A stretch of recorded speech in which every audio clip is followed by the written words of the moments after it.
सुस्वागतम सुस्वागतम सुस्वागतम आजच्या कार्यक्रमासाठी संस्थांनी आणि मान्यवरांना व्यासपीठावर स्थान करण्याची नम्र विनंती करते.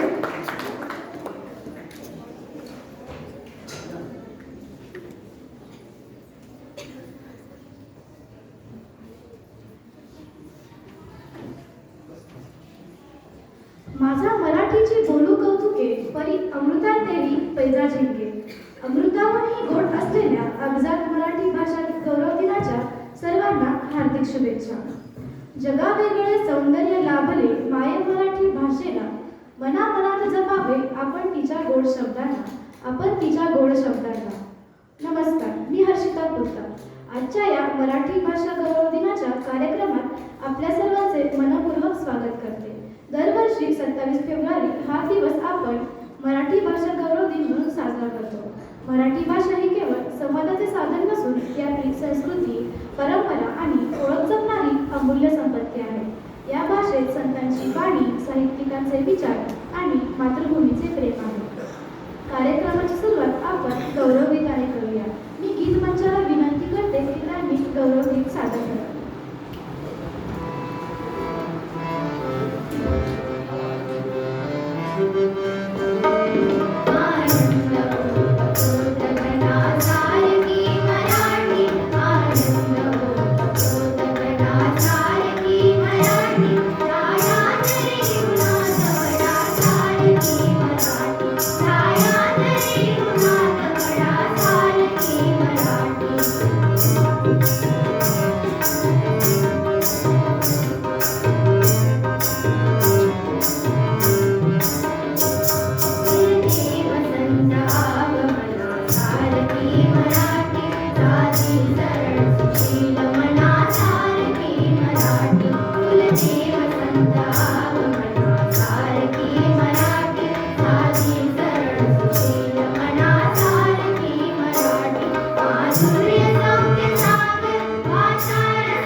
तसेच व्यासपीठावरील मान्यवरांना प्रतिमा पूजन करण्याची विनंती करते.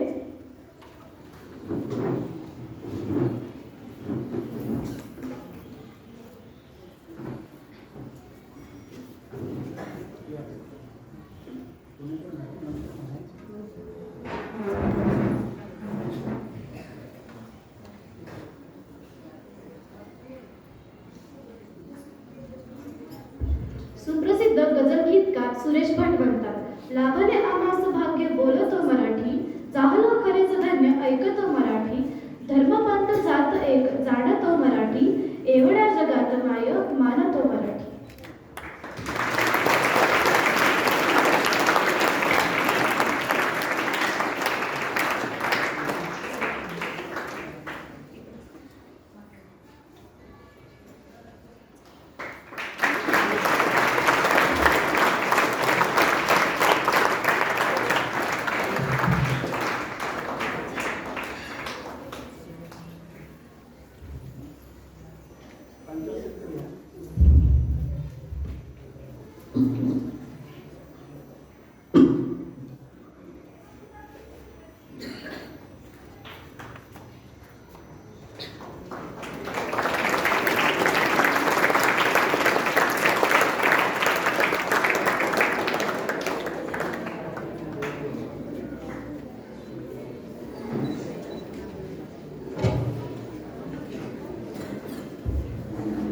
आज आपल्याला प्राध्यापिका डॉक्टर सुनीता सांगोले मॅडम या पाहुण्या म्हणून लाभलेल्या आहेत. मी संकेत शेरीकर यास विनंती.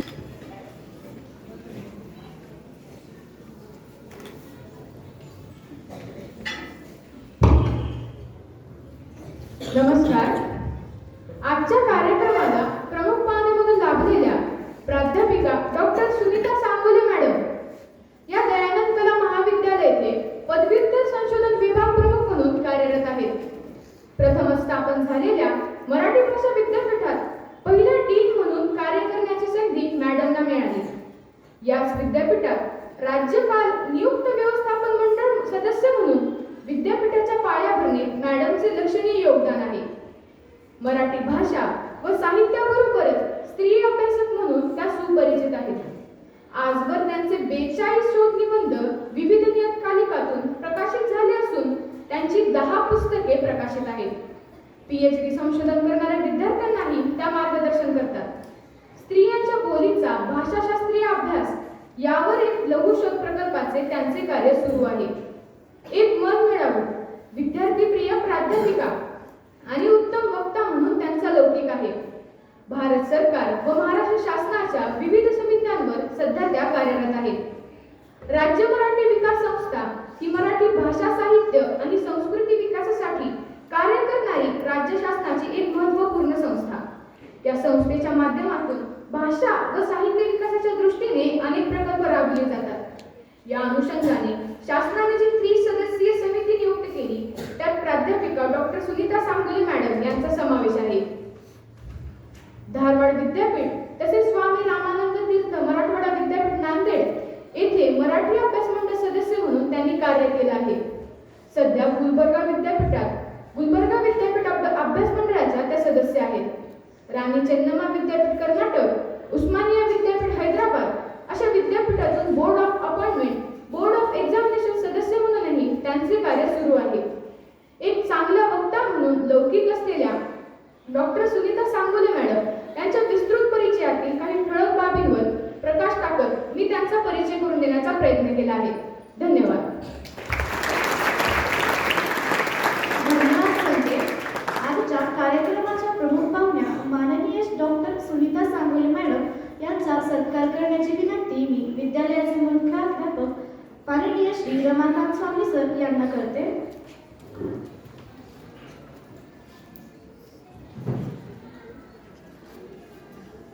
शाल, फुलांची कुंडी आणि माननीय श्री अतुल देवगावकर सर लिखित ग्रंथाची गाणी आणि विद्यालयात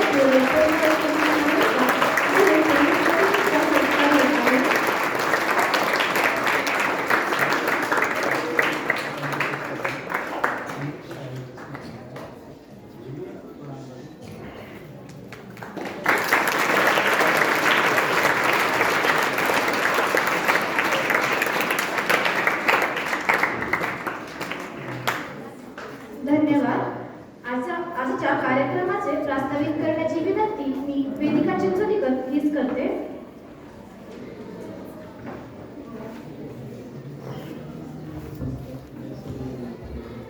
नमस्कार.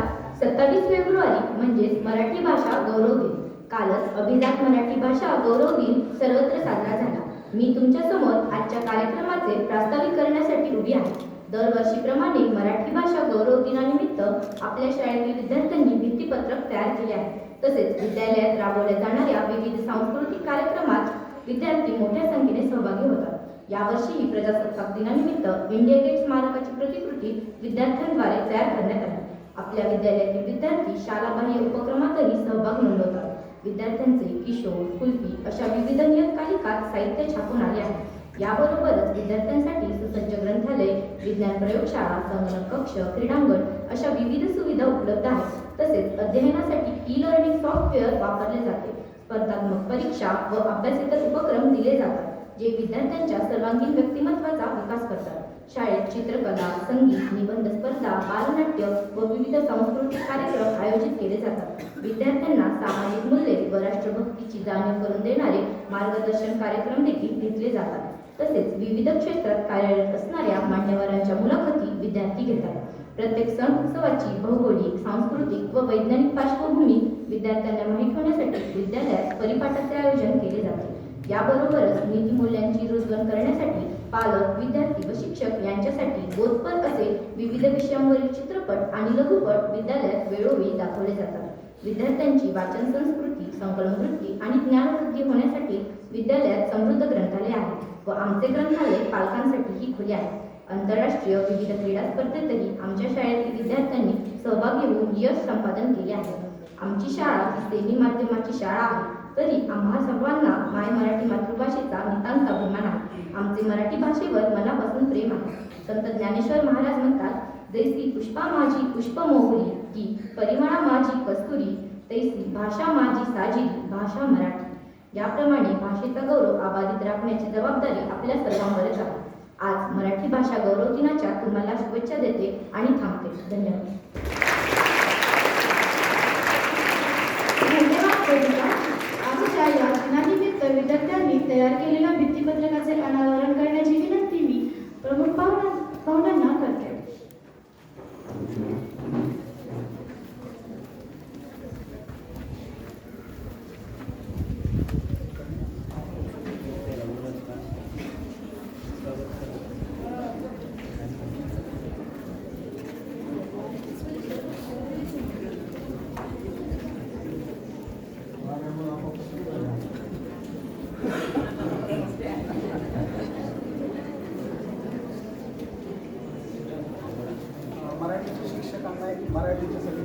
विद्यार्थ्यांनी तयार केलेले फलक, हस्तलिखिते व शब्दखेळाचे तक्ते फलकावर लावण्यात आले आहेत. आमच्या विद्यालयातील विद्यार्थ्यांचे किशोर, कुल्फी अशा विविध नियतकालिकात साहित्य छापून आलेले आहे.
मी सर्व मान्यवरांना व्यासपीठावर आसन ग्रहण करण्याची विनंती करते.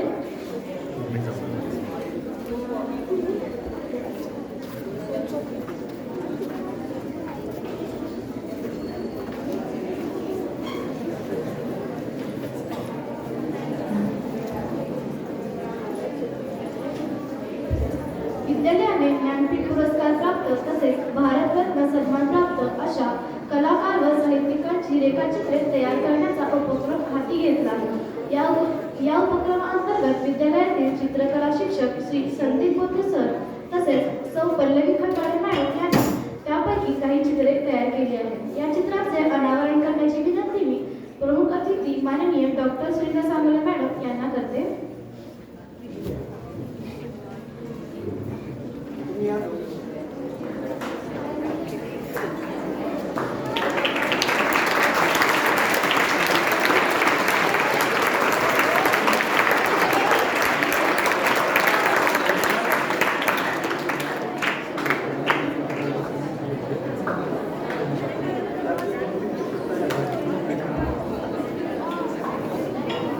या कला शिक्षकांची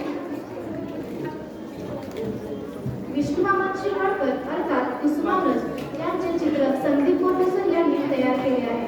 कर्नाटकातील सुप्रसिद्ध गायिका भारतरत्न एस सुब्बालक्ष्मी तसेच सुप्रसिद्ध लेखक भारतरत्न माळे यांचे चित्र कर्नाटक यांनी तयार केले आहे.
नमस्कार, मी तन्वी अमित कुमार वस्त्र. नमस्कार, मी सायली अंकुश कांबळे.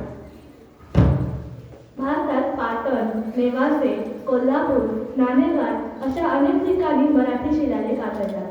त्यापैकीच मी श्रवणबेळगोळ या शिलालेखाची माहिती सांगणार आहे.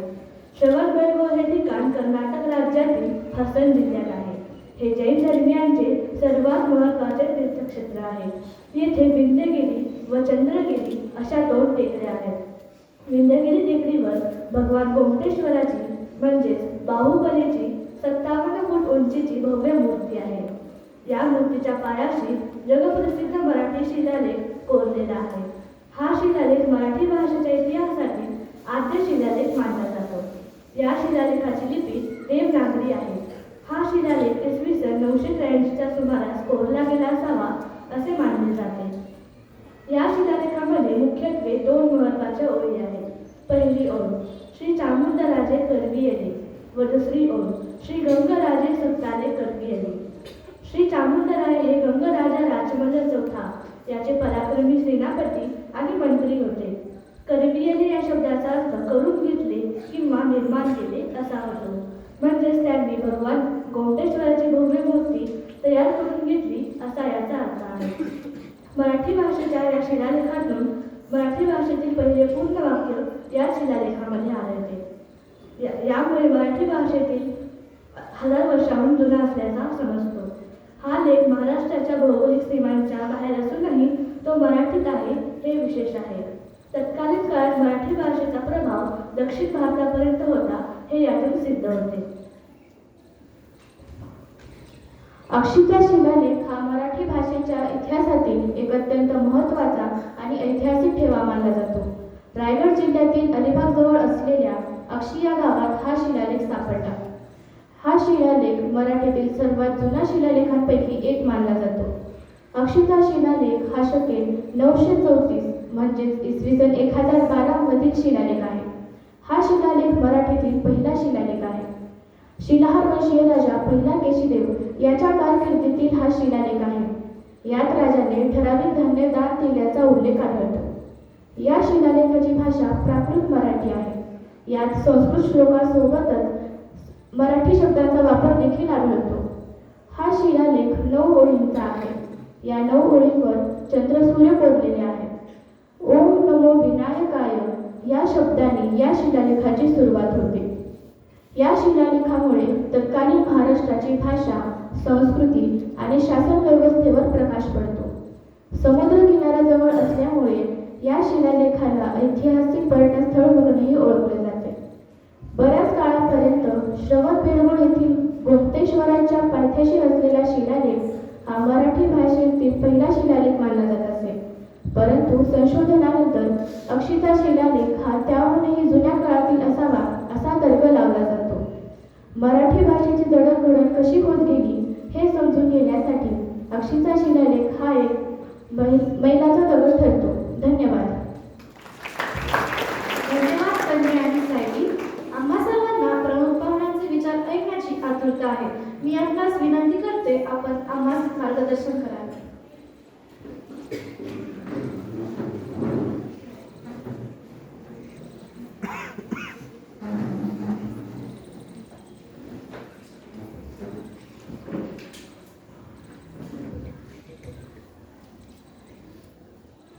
नमस्कार. अभिनव मानव विकास संस्थेद्वारा संचलित श्री किशन सोमानी विद्यालय लातूर आयोजित मराठी भाषा गौरव दिनाच्या ह्या समारंभामध्ये या समारंभाचे अध्यक्ष शाळेचे मुख्याध्यापक श्री रमाकांत स्वामी सर, या कार्यक्रमाचं आयोजन नियोजन करणारे सर्व सहकारी शिक्षक शिक्षिका, व्यासपीठावर उपस्थित असलेले शिक्षक शिक्षिका, समोर उपस्थित असलेले आपण सर्व बालमित्र मैत्रिणींनो, आता या म्हणजे शाळेमध्ये येत असताना पहिल्यांदा मला वाटलं आपण शाळेत जातो याच्याबद्दल एक आतुरता तर होतीच होती, पण इथे आल्यानंतर एक वातावरण निर्मिती जी मिळाली ते पाहिल्यानंतर मन एकदम प्रसन्न आणि प्रफुल्लित होऊन गेलेलं आहे. एक तर सगळा स्वच्छ परिसर, पहिली गोष्ट आल्याबरोबर असं एकदम छान प्रभावी वाटतं, आनंददायी उल्हास वाटावा अशा प्रकारचं वातावरण होतं. आणि नंतर जसे आम्ही आलो आणि सरांच्याकडून मुख्याध्यापक सरांशी बातचीत होत असताना शाळेबद्दलची माहिती मिळाली. तशी आपल्याकडे शिक्षिका असलेली अर्चना मोरे माझी विद्यार्थिनी, हुशार चांगली गुणी विद्यार्थिनी, आणि तिच्यामुळे शाळेचा थोडा बहुत परिचय होताच. पण आज इथे आल्यानंतर त्याचं जे प्रत्यंतर आलं ते तर खूपच भावपूर्ण आणि खूप चांगलं आल्हाददायी वाटलं. स्वागत गीतापासून अगदी म्हणजे स्वागत गीतासाठी ज्या मराठी गौरव गीताची तुम्ही निवड केलेली आहे ते गीत म्हणजे जणू मराठीचा गौरव तुमच्या मनापर्यंत पोचलाय याचंच ते निदेशक वाटावं अशा प्रकारचं गीत निवडलेलं होतं. आणि सादरीकरण तर अतिच उत्तम, खूप छान सुंदर सादरीकरण केलेलं होतं. अभंग पण जो गायला गेला त्या अभंगाचे बोल सुद्धा भाषा, शब्दांच्यामुळे काय काय घडू शकतं याचा संस्कार मनावरती घडावा अशीच ती रचना आणि त्या रचनेचं सादरीकरणही खूपच सुंदर झालेलं आहे. इथे मराठीच्या अभिजातपणाचे दाखले देण्याच्या दृष्टीने 2 शिलालेखांची माहिती इथे दिलेली आहे. म्हणजे एकूणच हा जो सगळा प्रवास मराठीच्या दृष्टीने अभिजातपणा तुमच्या समोर मांडण्याच्या दृष्टीने मराठी भाषा गौरव दिन काय असतो खरं तर याची अगदी रुजुवात तुमच्या मनामध्ये व्हावी असा उपक्रम शाळेने आयोजित केला. खरं तर याला खूप दृष्टीपणा लागतो. म्हणजे महाविद्यालयांमधून तर मी नेहमीच जाते आणि मला असं निदर्शनास येतं की ही जी दृष्टी आहे तिथे सुद्धा बऱ्याच वेळा याचा अभाव असतो, जी की या ठिकाणी मला पाहायला मिळाली. तुमच्यासोबत बोलते म्हणून तुमचं मोठेपण गाते अशातला भाग नाही. खरोखर अंतकरणातून मला ही गोष्ट जाणवली की इथे ह्या गोष्टींची रुजुवात अतिशय चांगल्या पद्धतीनं होते आहे. बोलता बोलता मी सरांना म्हणाले सुद्धा की जे विद्यार्थी मराठीत बोलत होते, जे काही सांगत होते, कोणी मनोगत व्यक्त केलं, सूत्रसंचालन करत होते, हे गोष्ट करत आहे. जी जी अभिव्यक्ती विद्यार्थ्यांच्याकडून झालेली आहे त्या प्रत्येक अभिव्यक्तीची भाषा नेटकी, सुबक, उच्चारांमध्ये सुद्धा खूप चांगला स्पष्टपणा मला जाणवला. या निमित्ताने म्हणजे मला बोलत असताना सुद्धा आनंद होतोय की ज्या विद्यार्थ्यांना मराठीची आस्था आहे आणि मराठीबद्दल जाणून घ्यायला आवडतं त्यांच्या समोर त्यांच्यासाठी मला बोलायचंय ही बाब माझ्यासाठी आनंदाची आहे. विद्यार्थी मित्रांनो, भाषेचा गौरव करायचा किंवा गौरव दिन साजरा करायचा म्हणजे काय करायचं? खरं तर तुमच्या मनातच ती गोष्ट रुजलेली आहे. हे मला तर पडताळा आला त्या गोष्टींचा की असं म्हटलेलं आहे मराठी भाषेबद्दल. म्हणजे आपण महाराष्ट्रामध्ये राहतो, महाराष्ट्राला संतांची परंपरा उत्तम लाभलेली आहे. संतांनी तर मराठीच भाषेचा अवलंब केलेला आहे. तर या मराठी भाषेसाठी जे कौतुक मराठी भाषेचं झालेलं आहे ते का झालेलं आहे, किंबहुना कशा प्रकारे ती आपल्याला भावते, का भावते, तिचा आपण उपयोग कसा करायचा, या सगळ्या गोष्टींचं विवेचन तर मी करणारच आहे. पण सगळ्यात आधी ज्या संत ज्ञानेश्वरांच्या या भूमीमध्ये आपण आहोत त्या संत ज्ञानेश्वरांनी मराठीबद्दल असं म्हटलेलं आहे, जैसी दीपा माझी दिवटी, जैसी दीपा माझी दिवटी, का तीर्था माझी पौर्णिमा गोमटी, का तीर्था माझी पौर्णिमा गोमटी, तैसी भाषामध्ये मराठी सर्वोत्तम. म्हणजे मराठीचा गौरव केवळ याच शब्दात नाही, अगदी महानुभाव संप्रदायाने सुद्धा मराठीचा अवलंब करण्यासाठी आपल्या शिष्यांना सुचवलेलं होतं. वारकरी संप्रदायाला सुद्धा मराठीचा अवलंब केलेला होता. किंबहुना संतांना लोकप्रबोधन करायचं होतं, लोकांच्यापर्यंत संदेश पोचवायचा होता, लोकांच्या अंधश्रद्धेपासून जागृत करायचं होतं, खरा धर्म काय आहे हे सांगायचं होतं.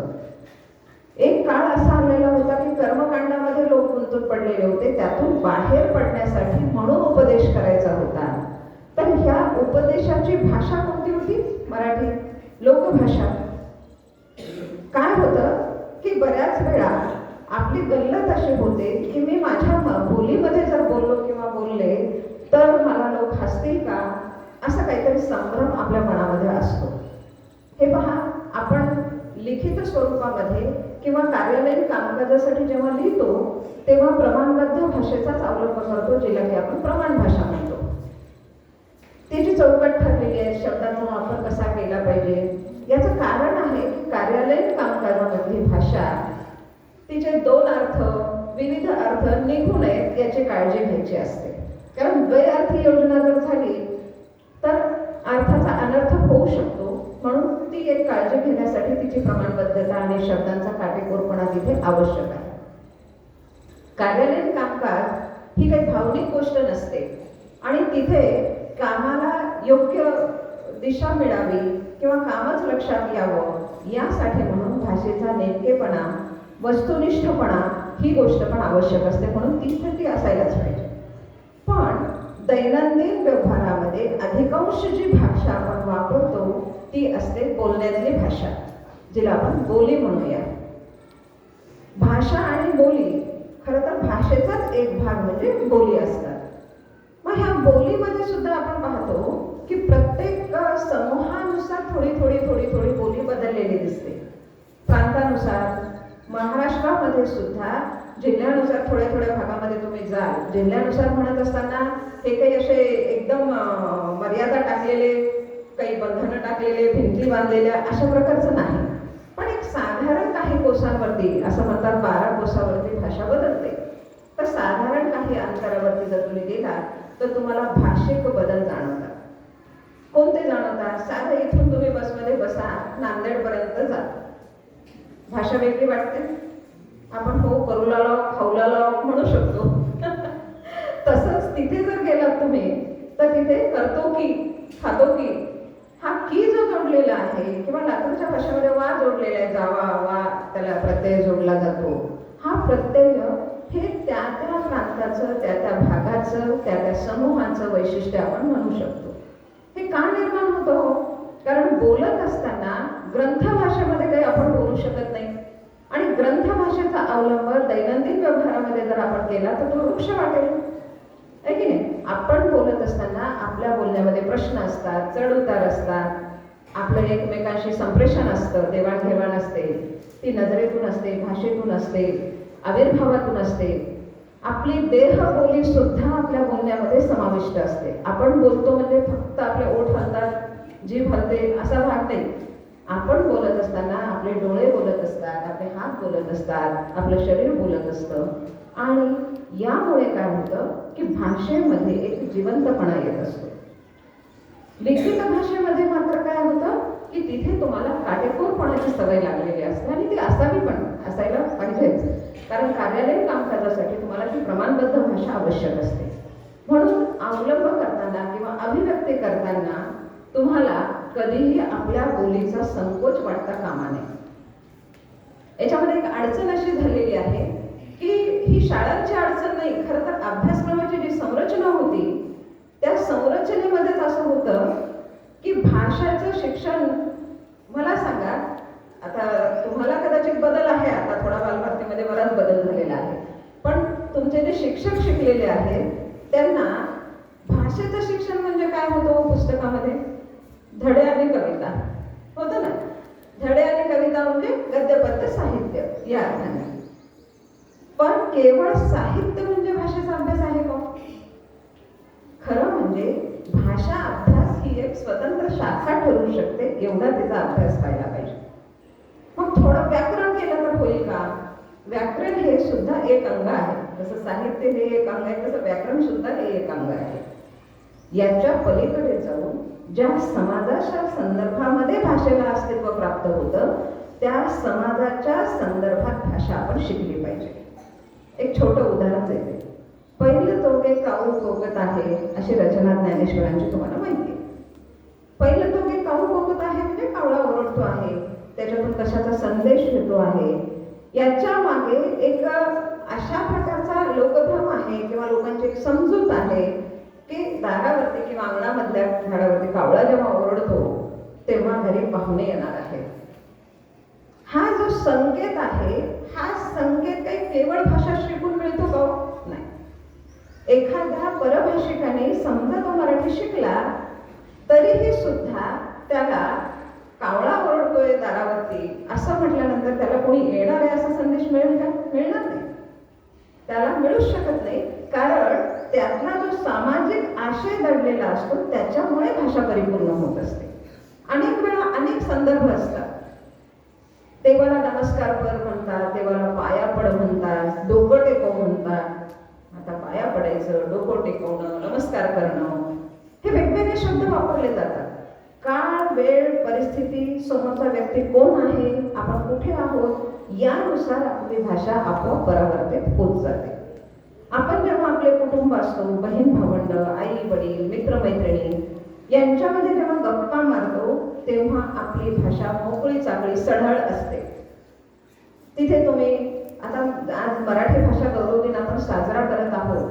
बऱ्याचदा आपण असं म्हणतो की भाषेचा पूर्णपणे अगदी एकही शब्द दुसऱ्या भाषेचा न वापरता आपण मराठीचा वापर केला पाहिजे, तरच आपण तिचा गौरव केल्यासारखं होईल. मित्रांनो, भाषेबद्दलच्या अनेक गैरसमजुती आहेत. त्यामधली एक गैरसमजूत अशी आहे की भाषेत सरमिसळ होताच कामा नये, तिची चौकट आहे तशीच राहिली पाहिजे. खरं तर असं घडतच नसतं. समाज प्रवाही आहे, समाज बदलत असतो आणि समाज जीवनाचं एक अगदी अनिवार्य अशा प्रकारचं अंग म्हणजे भाषा आहे. मग समाज जर बदलत असेल तर भाषेला बदलावं लागेल की नाही? आता मला सांगा, तुमच्या पोशाखामध्ये आता पॅन्ट शर्ट प्रकार आला, मग त्याचे शब्द तुमच्या याच्यात आल्याशिवाय कसे राहतील? काय म्हणणार आहात तुम्ही त्याला? अनेक गोष्टी अशा असतात आणि त्यातल्या त्यात राजांची भाषा ती प्रजेची भाषा हे साधारण स्वाभाविक नैसर्गिक धर्म आहे. आणि आपल्या भारतामध्ये तर अनेक राज्यसत्ता होऊन गेलेल्या आहेत. मग मुघल राज्यसत्ता असतील, ब्रिटिशांचं राज्य असेल, या सगळ्यांच्या उर्दू भाषांचं आक्रमण असतील, या सगळ्यांच्या बोलींचा भाषांचा परिणाम आपल्या भाषांवरती झालेला आहे. विशेषतः मराठीमध्ये फारसी, उर्दू जे शब्द आढळतात याचं कारण आपल्याकडे बराच काळ यवनी राज्यसत्ता होत्या आणि त्या राज्यसत्तेमध्ये जो व्यवहार चालायचा त्या व्यवहारामध्ये हे शब्द अटळ होते. कारण व्यवहार तर करावाच लागणार ना राजासोबत, आणि मग ते शब्द आपल्या भाषेमध्ये आले. जिभेवरती जे शब्द रुळलेले असतात ते शब्द एकाएकी बदलणं जिभेला शक्य होत नसते. कारण भाषा ही काही वडिलोपार्जित संपत्ती नाही की त्यांना येत होतं म्हणून आपल्याला येईलच असं काही. एखाद्या मानवी मुलाला तुम्ही निर्जन ठिकाणी माणसाच्या याच्यात न ठेवता वेगळ्या ठिकाणी तुम्ही त्याचं संगोपन सगळं छान केलं, पण कुठल्याच भाषेचा संबंध त्याला येऊन दिला नाही तर ते मूल भाषा शिकू शकत नाही. भाषा ही अर्जन करण्याची गोष्ट आहे. अर्जन म्हणजे शिकणं. सरावाने ते कौशल्य आपल्याला प्राप्त होत असते. मग आपण ते अर्जन करत असताना भाषेचा डौल कसा असावा हे पण आपण ठरवत जातो. पण ठरवता ठरवता प्रवाह, परिवर्तन, समाजात घडणारे बदल, राजकीय क्रांत्या, राजकीय बदल पण होतात ना, त्या सगळ्यांचा परिणाम तुमच्या समाजावर होत असतो. त्याचाच प्रभाव, परिणाम भाषेवरती सुद्धा होत असतो आणि तो अटळ असतो. आणि मला असं म्हणायचंय की तंतोतंतपणापेक्षा अधिकांश लोकांनी भाषा बोलणं आधी महत्वाचं आहे. भाषा केव्हा मृत पावत असेल बघा. कोणती गोष्ट तुम्ही टाकून केव्हा देता बरं? केव्हा टाकून देता एखादी गोष्ट? तुमच्याजवळ पेन आहे, केव्हा टाकून देता तुम्ही तो पेन? संपल्यानंतर. जो चालत नाही, जो तुम्हाला उपयोगात येत नाही, तेव्हा तुम्ही तो टाकून देता. मग भाषा जर उपयोगात येत नसली तर तिला टाकूनच द्याल की नाही? उपयोगात येणारी वस्तू ठेवणं हा माणसाचा सहज स्वभाव, सहज धर्म आहे. मग भाषेला जर उपयोगात राहायचं असेल तर तिला एवढी लवचिकता पाहिजे की ताठर अशा प्रकारची चौकट जर तिला निर्माण केली तर लोकांना बोलण्यासाठी ती अवघड जाईल. आणि अवघड जर केली, आपली अभिव्यक्ती जर नीटपणानं होऊ शकत नसेल तर पर्यायाने लोक हळूहळू तिचा कमी करता करता अगदी नगण्य वापर आणि ती नष्ट सुद्धा होऊ शकते. तुम्ही जर भाषांचा इतिहास गुगलवरती तुम्ही शोधला तर तुम्हाला सापडेल की कितीतरी अशा बोली कालौघामध्ये नष्ट झालेल्या आहेत.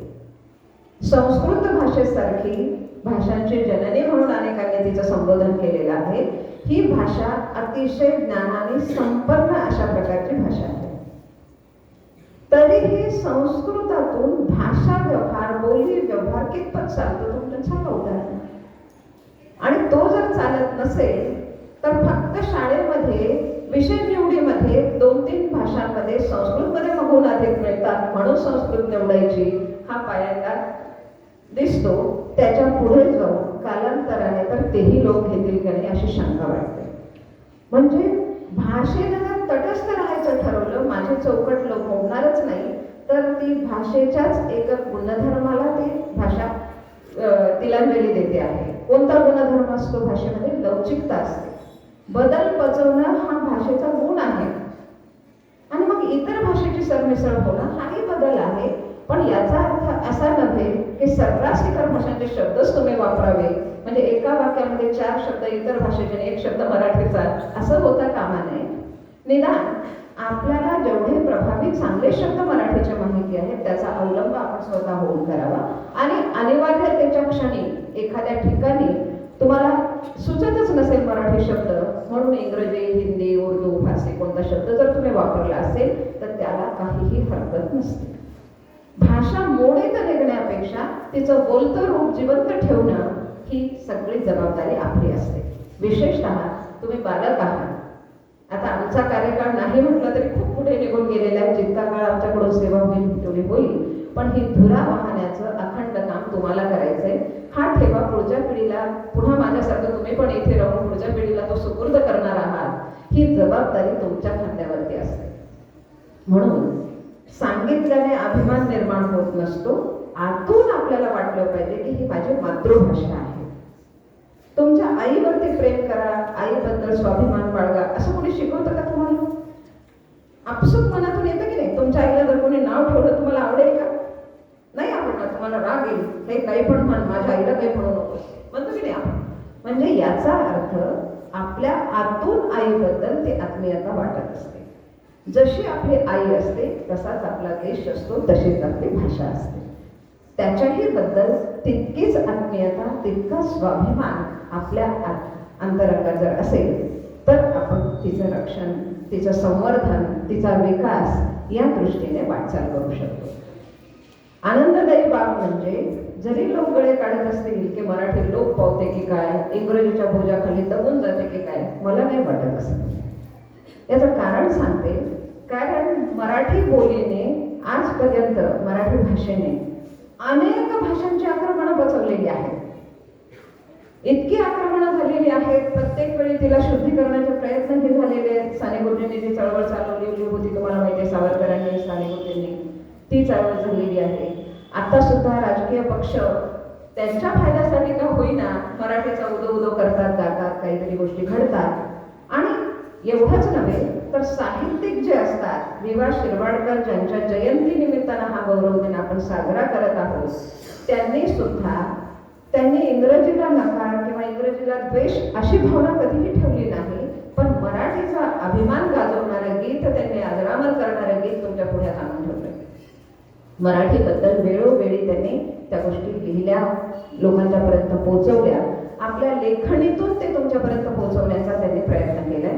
आणि आजही अनेक साहित्यिक मराठी भाषेबद्दल, मराठीच्या गौरवाबद्दल, तिच्या वापराबद्दल लिहितात. आणि ही चळवळच असते. चळवळ म्हणजे काही काठाकाठातून लढणं नव्हे. चळवळ म्हणजे वेगवेगळ्या मार्गाने त्या गोष्टीला पुष्टी देणं. आणि हे केलेलं आहे, सातत्यानं चालू आहे. आणि तुमच्यासारख्या शाळांमधून मराठी भाषेसाठी जे काही घडलं, तिथं जे तुम्ही भित्तीपत्रक लावलेलं आहे, त्या भित्तीपत्रकात मी वाचलं. तिच्या अभिजाततेबद्दल तुम्ही लिहिलंय, तिच्या अक्षरांची जादू तुम्ही सांगितली आहे, शब्दांचे खेळ तुम्ही तिथे दाखवलेले आहेत, लेखन केलेले आहे, कोणी कविता लिहिली आहे. इतक्या 6वी-7वीतल्या मुलांनी कथा लिहावी, एखाद्या किशोरसारख्या अंकामध्ये ते छापून यावे, मोठी गोष्ट आहे. जिथे स्पर्धेचं जग आहे तिथे तुम्ही जाऊ शकता, पोहोचू शकता. म्हणजे तुमच्या भाषेबद्दल, तुमच्या लेखनाबद्दल तुम्हाला आत्मविश्वास आहे. जोपर्यंत बोलण्यात आत्मविश्वास नसतो तोपर्यंत लेखनात अवतरत नाही. आणि राहिला प्रश्न शुद्ध अशुद्धतेचा, तर शुद्ध अशुद्ध असं मुळी नसतंच. भाषा ही केवळ भाषा असते. मग तुम्ही म्हणाल, मॅडम ह्रस्व दीर्घ एवढं व्याकरण आम्हाला का बरं शिकवतात? मुळावर हुकूम लेखन जेव्हा तुम्ही करता, उच्चार जेव्हा तुम्ही करता, तेव्हा त्याचा आशयाला समर्पकता येते. समर्पकता म्हणजे ॲप्रोप्रिएट मराठीमध्ये. ही समर्पकता येण्यासाठी आपल्याला काय करावं लागतं की भाषा जाणून घ्यावी लागते. आणि त्याच्यासाठी फार काही करायचं नाही. उलट मला छान वाटलं की तुमच्या ग्रंथालयामध्ये एवढी ग्रंथसंपदा आहे.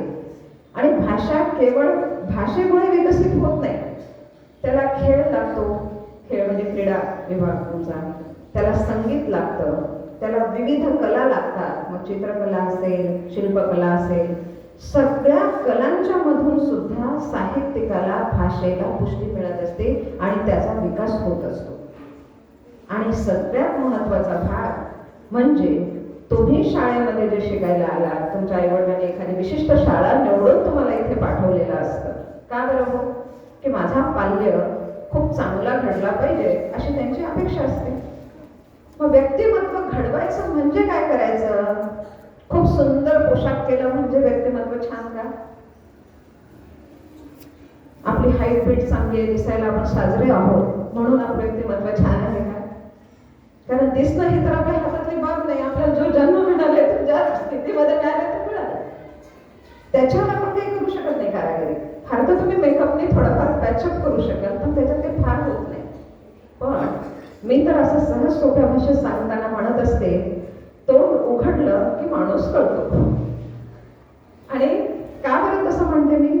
कारण तुमच्या व्यक्तिमत्वामध्ये जसं तुमचं दिसणं आहे तसंच तुमचं वर्तन आहे, तुमचं बोलणं आहे. वर्तनाचाच भाग बोलणं पण असतं. तुम्ही इतर मुलांसोबत बोलताना, मित्रमैत्रिणींशी बोलताना, आपल्या शिक्षकांशी बोलताना, नातेवाईकांशी बोलताना कोणती भाषा वापरता, कसे वागता, काय उच्चार करता, यातून तुम्ही प्रकट होत असता. एक साधी गोष्ट उदाहरण देते, तुम्हाला पटणार. ग्रंथालय पुस्तक घ्यायला जाता तुम्ही. पुस्तक घ्यायला जाताना काही विद्यार्थी असतात, हे पुस्तक आहे, हे पुस्तक पाहिजे. कसं नाही हो सर, द्या पुस्तक. हा पण एक आविर्भाव असतो. दुसरा एखादा मुलगा जातो, सर हे पुस्तक आहे हो, हे मिळालं तर बरं होईल, मला हेच वाचायचं हो सर, द्या हो सर, प्लीज द्या. असंही बोलता येतं, तेही बोलता येते, हेही बोलता येते. काम कशाने होते? पहिल्या बोलण्याने का दुसऱ्या बोलण्याने? मग का दुसरं बोलायचं नाही आपण? पहिलं बोलण्यापेक्षा दुसऱ्या बोलण्याने जर आपलं काम सहजी होत असेल तर आपण तेच बोलायला पाहिजे ना. कुठेही जा, तुम्हाला नेमकं, समर्पक, प्रभावी बोलता आलं पाहिजे. प्रभावी कशाला म्हणायचं? खूप मोठे मोठे शब्द, अलंकारिक शब्द वापरलं म्हणजे आपलं बोलणं प्रभावी होतं का? नाही. आपण जे बोलतो ते समोरच्याच्या हृदयापर्यंत जर पोचलं तर ते प्रभावी असं होतं. आता मी म्हणते ते तुम्हाला समजलं पाहिजे. समजलं तर तुम्हाला प्रतिसाद द्याल, नाहीच समजलं तुम्ही मला प्रतिसाद द्याल का? नाही. म्हणजे माझं बोलणं प्रभावी होऊ शकत नाही. महाविद्यालयीन स्तरावर मी जेव्हा व्याख्यानं देते तेव्हा माझी भाषा, शैली, सगळ्या गोष्टी आणि विषय सुद्धा वेगळा असतो.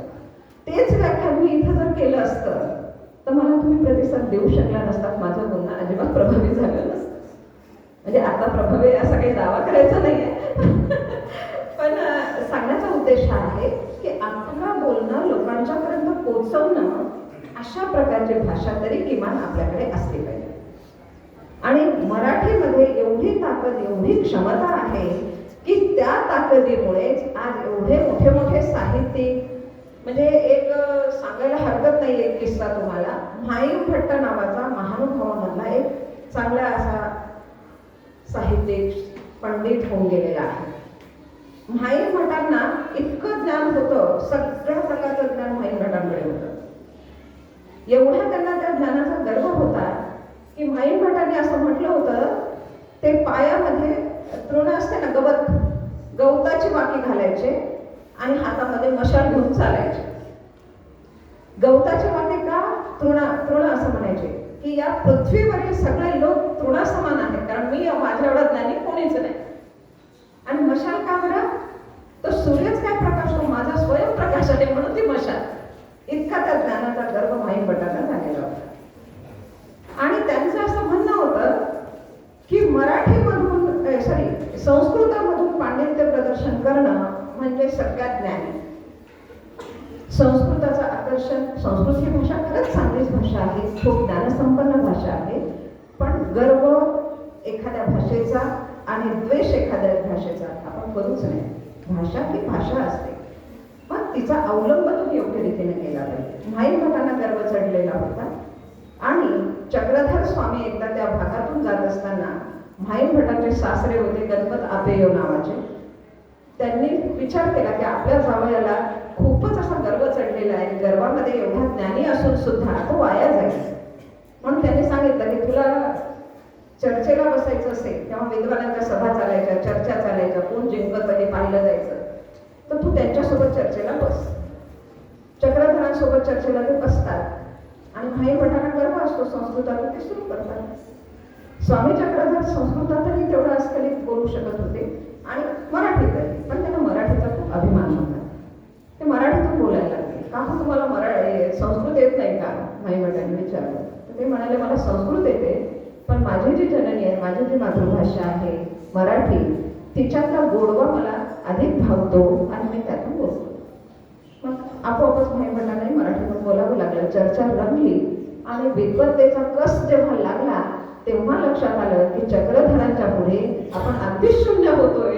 हे जेव्हा भाई भटांच्या लक्षात आलं, विद्वानाचं अजून एक लक्षण असतं, जरी त्यांना आपल्या कर्तृत्वाचा, आपल्या ज्ञानाचा अभिमान वाटत असला तरी आपल्यापेक्षा ज्ञानी भेटल्यानंतर त्याच्यासमोर नतमस्तक व्हायला ते मागे पुढे पाहत.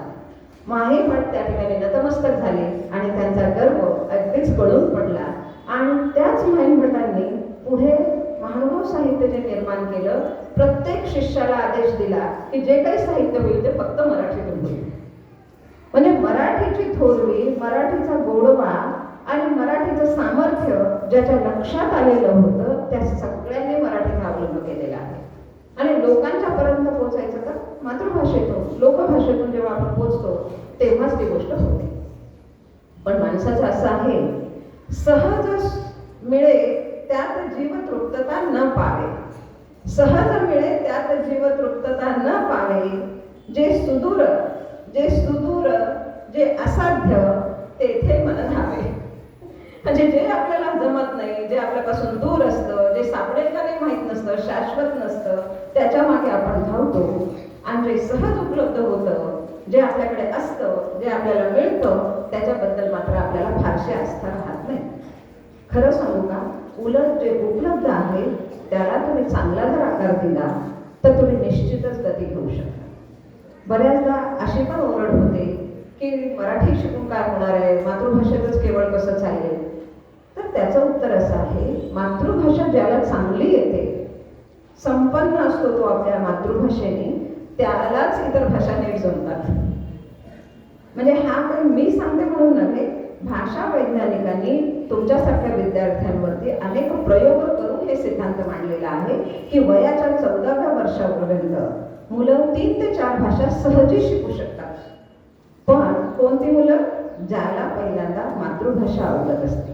कारण आपलं जे आकलन असतं ना, म्हणजे कोणत्याही विषयात एखादा विद्यार्थी हुशार असतो, त्याची भाषा पण चांगली असते. पहा, याचं कारण आकलन हे भाषेच्याच माध्यमातून होत असतं. विषय कोणताही असो, माध्यम काय असते? भाषा. भले ती इंग्रजी असो, मराठी असो, हिंदी असो, भाषा हेच माध्यम असतं. पण ज्याला भाषेचं आकलन नीट होतं त्याला विषय पण नीट कळतो आणि तो सगळ्या दृष्टीने पुढे जायला, गुणवंत व्हायला त्याला उपयुक्त ठरतं. म्हणून ही भाषा आपण नीटपणाने आत्मसात केली पाहिजे. आणि जसं आपण आत्मसात करतो तसंच तिची अभिव्यक्ती पण आपल्याला पाहिजे. आपल्याकडे तर भाषेची संपन्नता एवढी मोठी आहे की आपल्याकडे म्हणजे भारतीय संस्कृतीमध्ये नातेसंबंध, कुटुंब संस्था याला खूप महत्त्वाचं म्हणजे बेस आहे, पाया आहे आपला तो, की ज्याच्यावरतीच आपण उभे आहोत. आज ते ठामपणाने तुम्ही उभे राहता, घरातून शिकायला येता, काका, मामा, दादा, आजोबा, आजी, आत्या, मामा, काय किती नाते तुमच्या याच्यामध्ये आहेत. या सगळ्यांमुळे काय होतं की समूहामध्ये कसं राहायचंय, जबाबदारीचं भान कसं ठेवायचंय, या सगळ्या गोष्टी आपसूक तुम्ही शिकता. वडीलधाऱ्यांसमोर नतमस्तक होणं, नमस्कार करणं, लहानशनाशी स्नेहाने वागणं, हे आपोआप नकळत हा संस्कार तुमच्यावरती घडत जातो. या नातेसंबंध दर्शकाची संपन्नता जी मराठी भाषेमध्ये आहे ती इतर भाषेमध्ये आहे का सांगा बरं. आपल्याकडे पहा, आईच्या सोबत जोडून जी नाती येतात त्या प्रत्येक नात्याला वेगळा शब्द आहे. हो, मावशी, आईच्या बहिणीला मावशी म्हणतात, वडिलांच्या बहिणीला मावशी म्हणतात का नाही, आत्या म्हणतात. पहा, म्हणजे बहीणच आहे दोघांची पण तरी सुद्धा दोघांना 2 शब्द आपल्याकडे दिलेले आहेत. मामा असतील, काका असतील, असे किती शब्द तुम्ही काढा. म्हणजे एकंदर हे शब्द का आलेले आहेत? या शब्दांच्या जोडीनं ती संस्कृती तो संस्कार सगळ्याच गोष्टी आपल्याकडे येतात. संस्कृती लयाला जाण्याचं पहिलं कारण म्हणजे आपण भाषेचा असा म्हणजे गैरवापर करायला सुरुवात केली आणि म्हणून संस्कृतीचा ऱ्हास सुरू झालेला आहे. एखादा तुम्हाला भेटल्यानंतर आपल्याकडे पद्धत आहे, आपण रामराम म्हणतो, जय श्रीकृष्ण म्हणतो, नमस्कार म्हणतो, वंदन म्हणतो, आणखी काही वेगवेगळ्या पद्धती चालीरीती आहेत. त्यातून तुम्ही नमस्कार करा आणि हाय हॅलो ही पण सुरुवात आहे. गुड मॉर्निंग, आता तर तुमचं यंत्र आलंय तुमच्याकडे गुड मॉर्निंग म्हणण्यासाठी. तर ह्या गुड मॉर्निंग मध्ये जी आस्था, जो भाव तुम्हाला दिसत नाही, तो भाव सुद्धा तुम्हाला त्या रामराम जय श्रीकृष्ण काय असते जे काही तुम्ही म्हणता त्याच्यामध्ये तो ओतप्रोत भरलेला असतो. वडीलधाऱ्या माणसांना आपण साष्टांग नमस्कार करतो, वाकून नमस्कार करतो, त्या कृतीमध्ये अर्थ आहे आणि ती कृती करताना आपोआपच आपल्या मनामध्ये विनम्रता हा भाव जोपासला जात असतो. जोपर्यंत तुम्ही हे करतच नाही तोपर्यंत विनम्रता येतच नाही. हे करायला लागतं म्हणून विनम्रता येते. म्हणून आपल्या साहित्याने सुद्धा हा संस्कार मुलांच्या वरती घडावा म्हणून साहित्यिकांनी आपली लेखणी वापरून अनेक अशा कविता लिहिलेल्या आहेत, कथा लिहिलेल्या आहेत, कादंबऱ्या आहेत की जेणेकरून मुलांच्यावरती हे संस्कार व्हावे. दाट वृक्षाचा आधार, दाट वृक्षाचा आधार वेल फुलली फळली, दाट वृक्षाचा आधार वेल फुलली फळली, नका शोधू पाळ मुळ, नका शोधू पाळ मुळ, विसा वाघ्या छाये खवी. आजीचं वर्णन करताना ही कविता एका कवीनं लिहिलेली. ही आजी कशी असते, सगळ्यांच्या चुकाही पोटात घेते, वेळ आली तर सगळ्यांना जरबाई ती दाखवते. कधी तिचा दरारा असतो, कधी ती प्रेमाने जवळ घेते, कधी एखाद्याला शिक्षा करते. म्हणजे ती घरातली सगळ्यांसाठीची जबाबदार व्यक्ती आणि ज्याच्यापाशी सगळं काही उघडं करता येईल अशी एक विश्वासू व्यक्ती. असा सगळा आधार आजीचा असतो. सहज या कवितेतून तुमच्यापर्यंत पोहोचवतो. भाषा आपल्याला जगायला शिकवते, रडायला लावते, हसायला लावते, सगळं काही भाषेतून घडतं. एका हसायला कशी लावते बघा. एका बँकेमध्ये एक माणूस जातो, त्याला कर्ज हवं असतं. अधिकारी त्याला कर्ज मान्य करतो, व्यवस्थापक कर्ज देतो त्याला आणि कर्जाचा धनादेश त्याच्या हातात तो देत असतो. देत असताना हा घेणारा माणूस एकदम भारावून जातो. तुमचं हे ऋण मी कधीच फेडू शकणार नाही. तुमचं हे ऋण मी कधीच फेडू शकणार नाही म्हणजे बँकवाला देईल का आपल्याला. अशा गमती जमती सुद्धा भाषेतूनच घडू शकतात. म्हणजे भाषा रडायला लावते, भाषा शिकायला लावते, भाषा हसायलाही लावते. इतकं सगळं सामर्थ्य आपल्याला भाषेमध्ये असतं. म्हणून ह्या भाषेचा सांगोपांग उपयोग जर तुम्ही करून घेतला तर निश्चितच तुमच्या विकासाच्या दृष्टीनं हे पाऊल टाकता येईल. आणखी मला वाटतं तुम्ही थोडी चुळबुळ करत आहात. फार लांबवण्यापेक्षा सुद्धा इथे मी थांबते. खरंच तुमच्याशी हा संवाद साधत असताना, भाषण करण्यापेक्षा मला संवादच साधावाचा वाटला होता.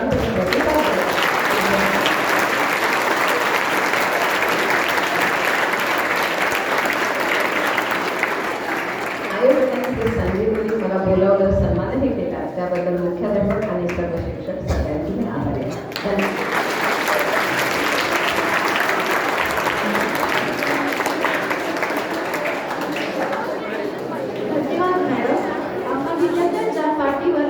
कौतुकाची थाप दिली.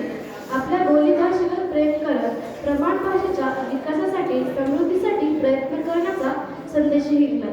आम्ही यासाठी नेहमीच प्रयत्नशील राहू असे आश्वासन सर्वांच्या वतीने आपणास देते. यानंतर मी विद्यालयाचे आदरणीय मुख्याध्यापक श्री रमाकांत स्वामी सर यांना आपले मनोगत व्यक्त करण्याची विनंती करते.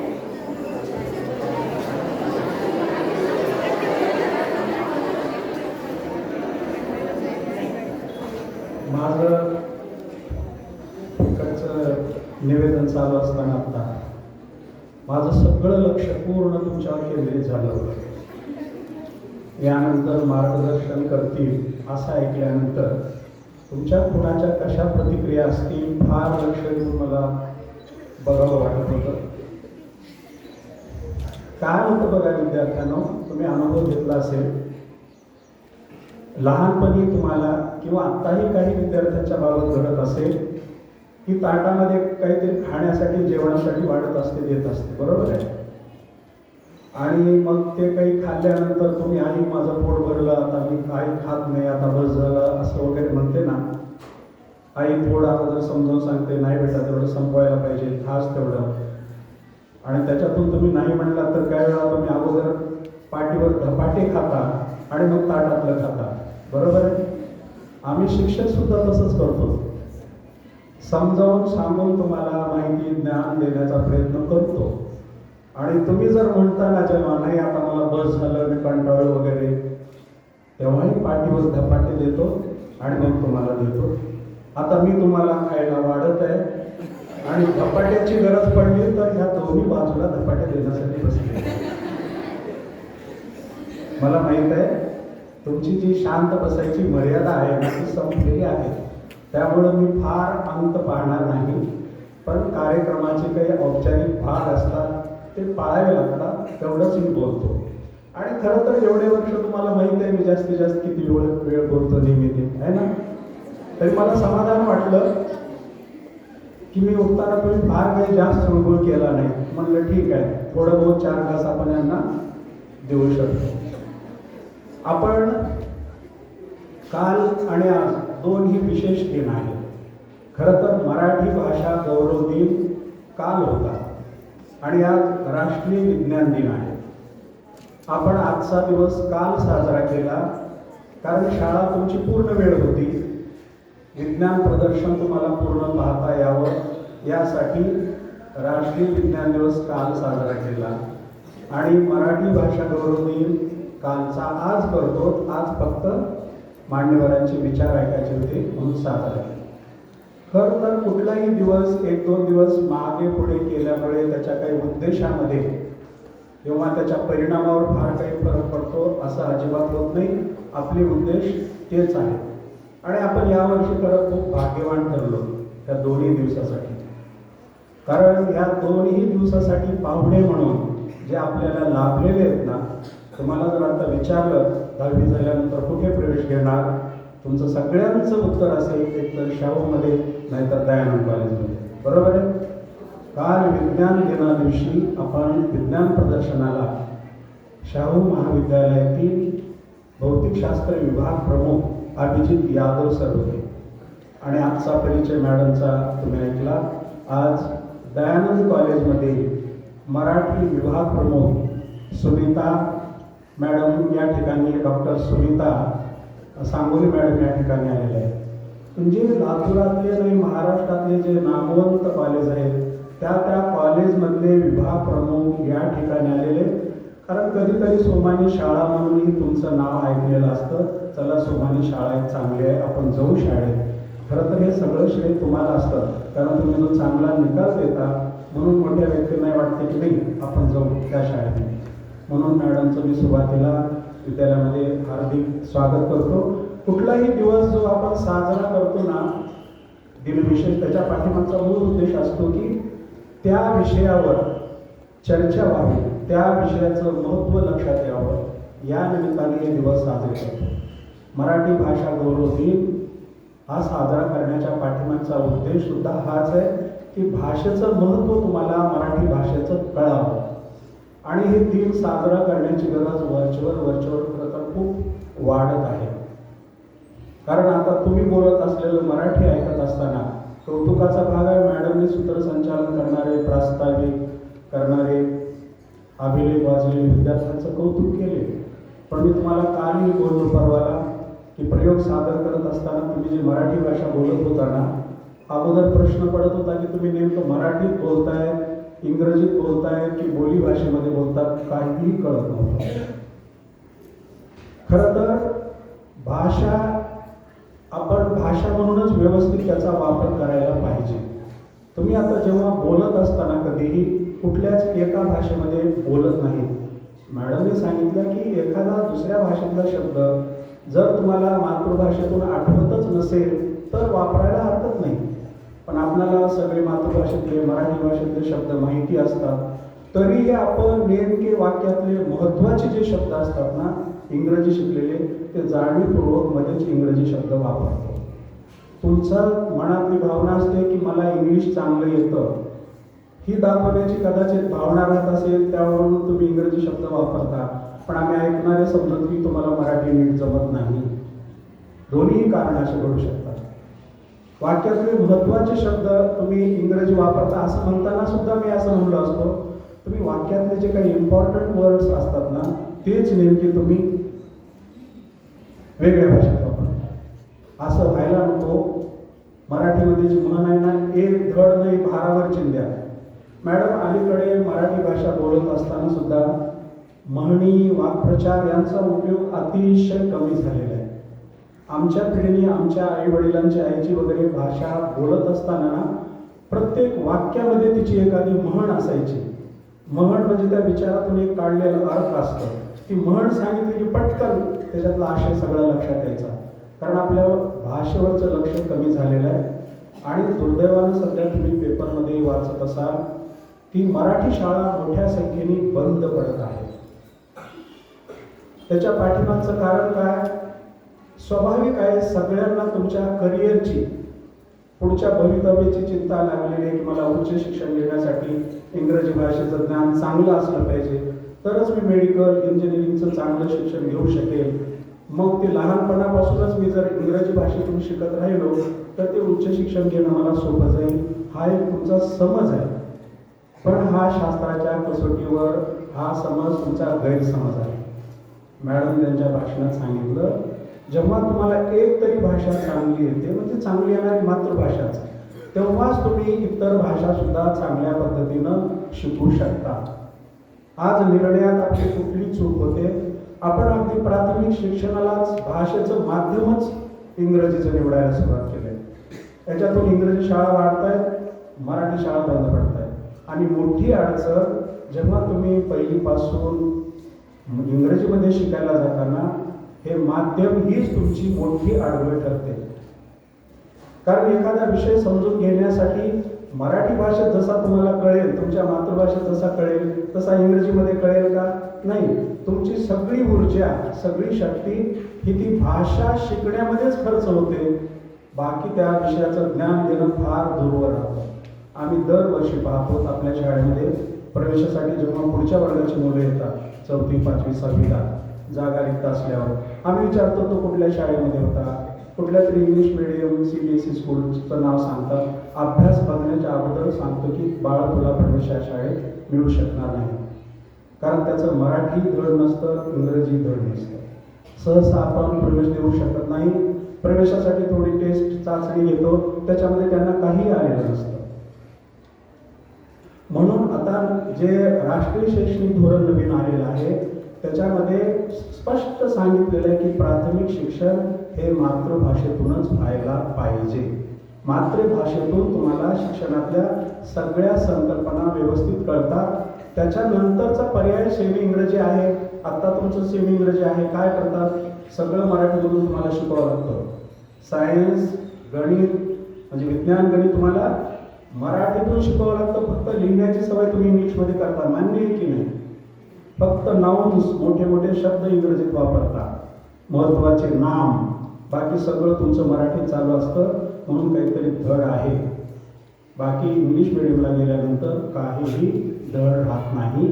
तर भाषा ही माध्यम म्हणू नको, तर भाषा म्हणून एक शिकायला पाहिजे. आणि आपण मराठी भाषेचा अभिमानही बाळगायला पाहिजे. ही भाषा कशातच कुठं कमी पडणार नाही. अगदी श्रीकृष्णाने जेवढं जे तत्वज्ञान गीतेत मांडलं ते तत्वज्ञान मराठीमध्ये ज्ञानेश्वरांनी मांडलं. तेवढं गहन विचार मांडायला, तत्वज्ञान मांडायलाही भाषा कुठेच काही कमी पडत नाही मराठी. म्हणून मराठी भाषेचा तुम्ही अभिमान बाळगावा, मराठी भाषेचं महत्त्व कळावं. आणि छानपैकी तुम्ही बोलत असताना मराठी बोलता तेव्हा मराठीच बोला, गरज नसताना मध्येच इंग्रजी शब्द वापरू नका. आपल्या शालेय समितीचे अध्यक्ष आदरणीय अतुलजी देवगावकर सर नेहमी अशा प्रसंगी आठवतात. ते जेव्हा इथं बोलतात, मराठीत भाषण करतात ना, सुंदर मराठीमध्ये सगळं बोलतात. मी सरांचे इंग्रजीतले भाषण पाहिले, इंग्रजीमध्ये भाषण करतात, ते उत्तम पद्धतीने इंग्रजीमध्ये बोलतात. त्या दोन्ही भाषेचं त्यांना ज्ञान आहे. तुम्ही मात्र तसं करत नाही. विज्ञान प्रयोग सादर करत असताना तर मी बघत होतो, वचनाचा, लिंगाचा कशालाच काही पत्ता नव्हता. काहीही बोललात तुम्ही, मी व्हिडिओ टाका म्हणून भुंदळ सरांना 7वीवर एकदा त्यांची मराठी त्यांना करून द्या. तर विद्यार्थ्यांना भाषा तुम्ही चांगल्या पद्धतीनं बोलली पाहिजे, शिकली पाहिजे.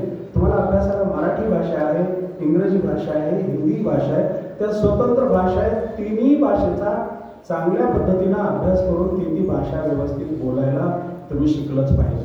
ठीक आहे.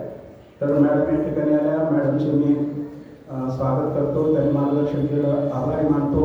आणि मी सुरुवातीला सांगितल्याप्रमाणे तुमचा अंत न घेता आजच्या मराठी भाषा गौरव दिनाच्या तुम्हाला शुभेच्छा देऊन थांबतो. धन्यवाद.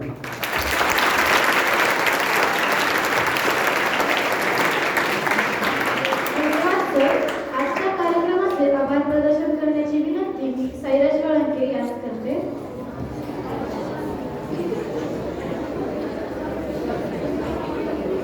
नमस्कार. मराठी भाषा गौरव दिनानिमित्त आयोजित कार्यक्रमाला उपस्थित राहिलेल्या आजच्या प्रमुख अतिथी माननीय डॉक्टर सुनीता सांगोळे मॅडम, आपण वेळात वेळ काढून उपस्थित राहिला आणि आम्हाला मार्गदर्शन केले त्याबद्दल आपले मी आभार मानतो. आम्हाला विविध उपक्रमांच्या संधी उपलब्ध करून देणारे व प्रेरणा देणारे आदरणीय मुख्याध्यापक श्री रमाकांतजी स्वामी सरांचे मी मनापासून आभार मानतो.